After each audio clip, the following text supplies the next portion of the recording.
Mwari vengoni, mwari venyasha. Ndine mubvunzo kasamatenga, ndine mubvunzo kasamatenga. Mwari vengoni, mwari venyasha. Ndine mubvunzo pane zvimwe zvinhu zvandisingaone. Baba vakaenda variko here, mukoma vangu vanofara here. Panyika pano pazara mapere, chikumbiro changu ndichengetedze. Amen, amen.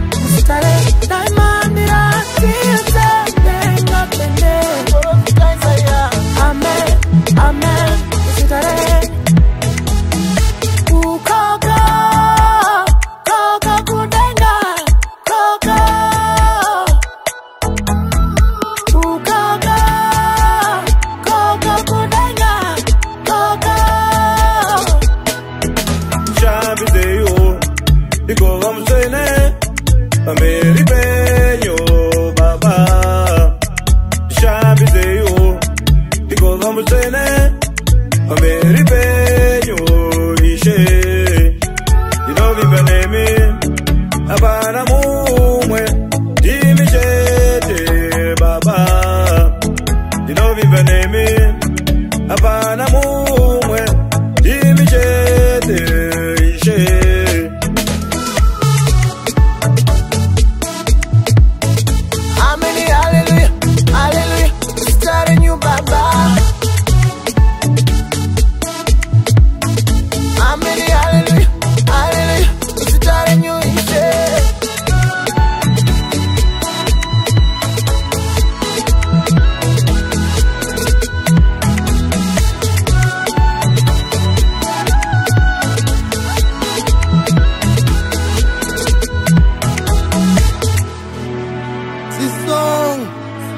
That guy, Rocky Bass guy, should get up, let's go.